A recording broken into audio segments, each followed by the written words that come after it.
안녕하세요, 애니팡입니다. 저는 지난주부터 좀 조정장이 있을 수도 있을 것 같아서 이것저것 좀 준비한다고 얘기를 드렸었는데요. 그때 뭐 옵션 매수, 풋 옵션 매수 뭐 몇 가지 하고 그것도 있었지만 제일 중요한 거는 지금 요 타이밍에 예니한테 제가 주식을 양도하는 게 제일 큰 목표였거든요. 그래서 그거에 대해서 몇 가지 이제 증여할 때 어떤 게 좋은지 그리고 앞으로 어떻게 할 것인지 한번 이렇게 설명을 드리려고 하는데요. 내용을 보면은 제가 2천만 원을 한꺼번에 채우진 않았고요. 제 목표가 저 자신도 발전을 하려면 지금 한꺼번에 2천만 원을 뭐 소파이든 뭐 엔비디아든 해가지고 다 해버릴 수도 있겠지만 그것보다는 저 자신의 성장 그리고 자녀한테 제가 소파이를 지금으로서 올해 부분에서는 가장 소파이, 엔비디아 이렇게 두 개가 가장 크게 성장을 할 것으로 예상은 하는데 그렇다고 어디까지나 이거는 제 개인적인 생각이고 충분히 틀릴 수 있기 때문에 항상 이렇게 그때 당시에 가장 미래지향적으로 괜찮은 주식을 이렇게 양도를 할 예정이고요. 어쨌든 누홀딩스 50주, QQQ 한 주, 인다 2주, 엔비디아 한 주, ORGN 50주, PBRA 10주, 소파이 100주, 테슬라 2주. 뭐 여러 가지 의미가 있지만 간단하게만 말씀드리면 일단 여기에서 지금 한 세 종목 정도가 미국 주식은 아니거든요. 누홀딩스도 그렇고 INDA 그 다음에 페트로브라스 이렇게는 지금 브라질 관련주라고 보셔도 될 것 같은데 인도 주식하고요. 어쨌든 지금 저는 미국 주식의 그 8, 90% 정도 뭐 낮으면 나중에 가서 또 달러나 뭐 이런 상황에 따라서 조금 더 낮아질 수 있는데 어쨌든 향후는 인도하고 인도네시아를 조금 더 좀 추가를 하려고 하고요.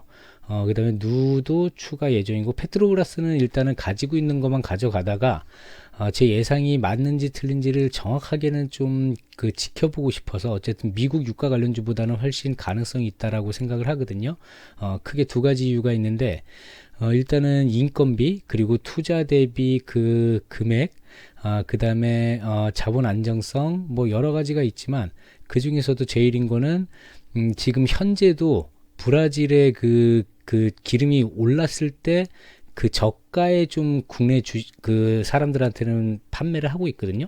그런데도 이 정도의 매출, 그 다음에 배당 이렇게 주는 거를 보면은 미래적으로 만약에 뭐 10년 뒤가 될지 20년 뒤가 될지 뭐 유가 관련주들이 다 망한다고 하더라도 그 안에 좀 빛을 볼 주식 중에서 제일 좀 그 좋지 않을까 해서 남긴 거고 어쨌든 이거는 뭐 10주니까 그냥 한번 시험 삼아 그리고 1, 2년, 2, 3년 뒤에 또 더 할지 또 아니면 또 매도를 할지는 모르겠어요. 근데 사람들이 지금 ORGN 같은 경우는 제 유일하게 90% 정도 폭락한 주식 중에 하나인데 매도 타이밍도 놓쳤지만 사실 사기에 가까운 거의 이게 지금 현재와 뭐 니콜라처럼 그렇게 사기는 아니지만 어쨌든 그 공장 이 공장을 곧 지을 것처럼 했는데 그게 엄청나게 딜레이가 됐는데 그 부분에 대해서도 조금 할 말이 많긴 많아요. 지금 TSMC라든지 우리나라 여러 공장들도 지금 뭐 한이 많이 굉장히 심각하거든요. 그 인건비하고 자재비 때문에 그래서 그 어느 정도 이해도 가고 그래서 이게 지금 곧 몇 달 안에 그 OTC 마켓으로 갈 수도 있지만 어차피 거의 없는 돈이라고 치면 되는 거거든요. 이거는 그냥 일단은 가능성. 근데 이런 데서 만약에 계획대로만 된다면 3년, 5년 안에 제 주가를 찾고 그 뒤 또 10년 뒤 원래 주가대로 하면은 이거는 100배가도 가능은 하지만 현재로서는 좀 굉장히 암울하긴 합니다. 그래서 한 3년 정도는 지켜봐야지 될 것 같고요. 일단 제가 작년부터 이렇게 쭉 그 계좌를 보면 현재 그 작년에서 재작년 말에서 그 엄청 안 좋았었잖아요. 그때는 제가 뭐 마이너스 50%까지도 갔었고 지금은 비교해 보면 S&P보다도 거의 2배 이상을 지금 그 간 거는 거의 엔비디아의 독주 때문이기도 하죠. 엔비디아가 제일 큰 영향을 끼치기도 했고 어쨌든 지금 수익 때 제가 뭐 완전 초보 때 겁도 없이 미국 주식을 뭐 항상 우상할 거라고 생각을 하고 많이 벌어서 자녀한테 번 돈만 그 양도를 하자라고 생각을 했는데 지금 보시다시피 테슬라랑 지금 몇 종목은 지금 아직도 마이너스죠. 지금 현재 테슬라 마이너스 약간, 그 다음에 업스타트 뭐 반토막, 그 다음에 오리진은 거의 90%. 물론 뭐 단기 계좌 뭐 이런 거까지 따지는 건 아니고 현재 보유하고 있는 거는 그렇습니다. 근데 그 중에서 지금 양도를 한 게 요렇게 7종목인데 이게 단기였는데 또 중기가 된 PBRA까지 합치면은 총 8종목인데 이거에서 지금 뭐 클락이나 온, 업스타트 같은 경우는 제가 몇 년 뒤에 팔 수도 있을 것 같아서 지금 양도를 안 한 거거든요. 그래서 지금 이따 뒤에 자세하게 이 양도에 대해서 뭐 샀다 팔았다 문제가 있을 수도 있고 뭐 그런 거에 대한 그 궁금증을 지금 설명을 먼저 드리려고 하는데요. 증여를 하기 전에 제가 국세청하고 한 5번 정도는 통화를 한 것 같거든요. 그 중에서도 해결이 몇 가지는 좀 잘 되진 않았는데, 어쨌든 일반적으로 알고 있는 것보다 제가 뒷부분에 확실한 답을 좀 드릴 부분이 좀 있으니까, 이건 이제 그 과정이거든요.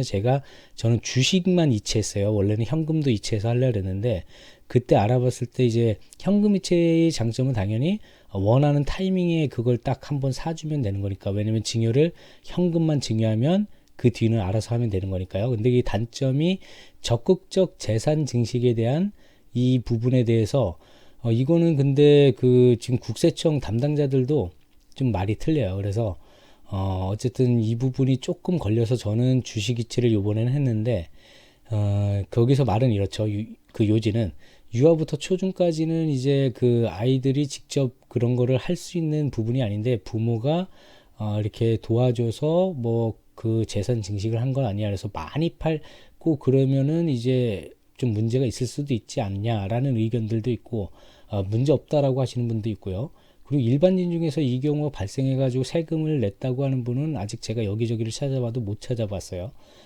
그다음에 이것도 역시 현금이든 주식이든 증여일 기준을 말일로 보고 3달 안에, 그러니까 지금 만약에 저는 3월 그 8일 날인가 했으니까 3월 8일 날 했으니까 이달 29일이 말일이고 4월 5월 달 안에 신고를 해야 되는 거죠. 주식이든.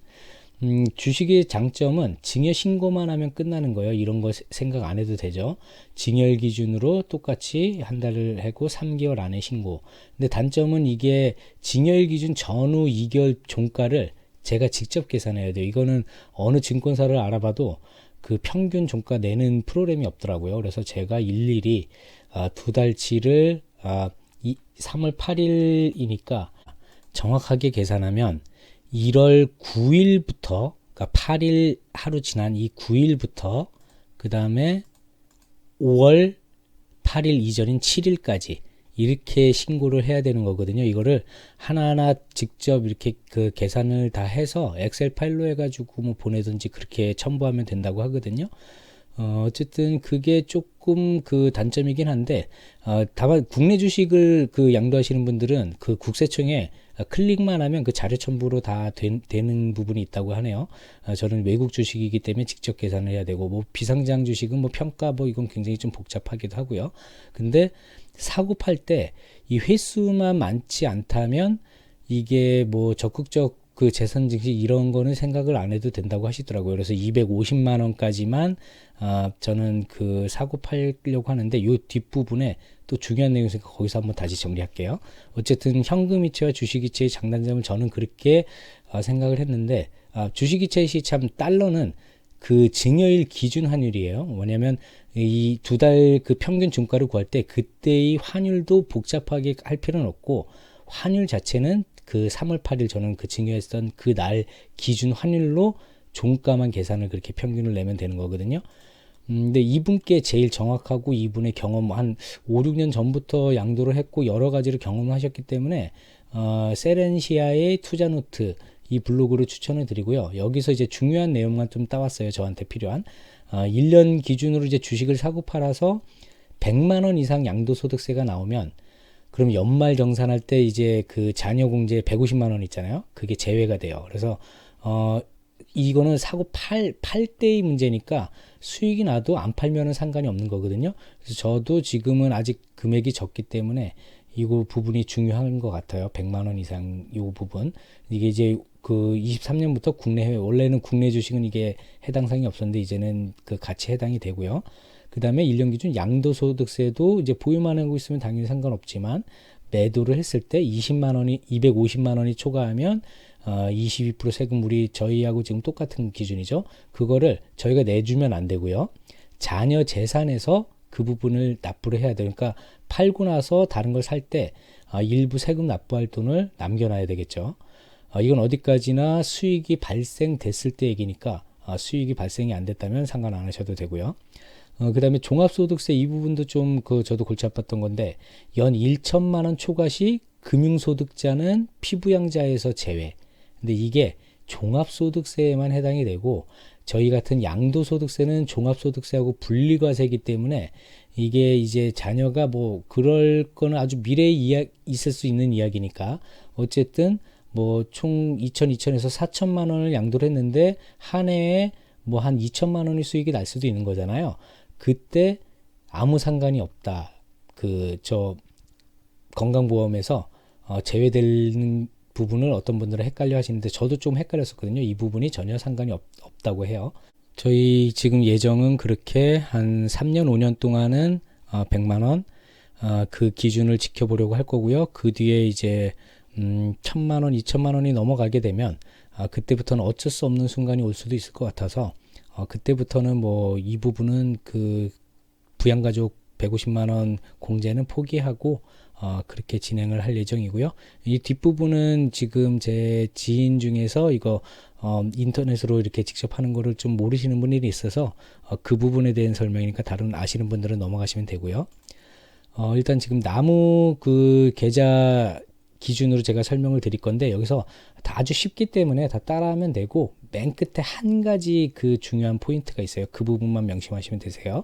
어쨌든 나무 어플을 깔고 요 3선을 클릭을 하면 여기 맨 윗줄에서 고객센터를 클릭을 하고 그 다음에 계좌 개설을 클릭을 하면 이 화면에서 이제 자녀 계좌 개설이 있거든요. 그 누르면 이 화면이에요. 그러면 계좌 개설하기를 누르면 여기가 나오는데 이제 요거는 지금 정부24 앱에서 다운을 받을 수 있거든요. 그러니까 요거를 지금 이걸 클릭하고 들어가지 마시고 아래로 내리게 하셔서 이 부분을 보고 자녀 계좌 개설하기 이때 누르시면 안 돼요. 제일 중요한 게 이거예요. 여기 이거를 보시고 정부24 앱에서 이 지갑을 만들고 거기에 다운을 먼저 받고 저는 이걸 몰라서 이거 눌러서 직접 했더니 이게 막 굉장히 좀 복잡하고 다시 증명해야 되고 막 그래서 조금 헤맸는데 어쨌든 중요한 거는 끝까지 내리고 맨 밑에 가서 이걸 누르는 게 아니라 이 과정을 꼭 보시고 이걸 먼저 정부24 앱에 있는 내용을 먼저 저장을 해 놓고 그 다음에 자녀 계좌 개설하기를 누르고 순서대로 가면은 쉽게 되거든요. 근데 다만 저 같은 경우는 작년에 원래 양도를 할 계획이었기 때문에 지금 OTP 카드나 이런 게 준비가 돼 있는데 그게 없으신 분들은 이것만 만들면 자녀 계좌로 사고 파는 게 국내밖에는 안 되고요. 해외 거는 지금 그거를 발급을 해야 되기 때문에 부모님이 이제 가가지고 직접 몇 가지 서류 준비해가지고 은행이나 증권사 가셔가지고 그거는 발급을 받아야 되는 부분이 있거든요. 다만 해외 주식이라도 보이진 않지만 양도는 가능하다는 거 그렇게 아시면 될 것 같습니다.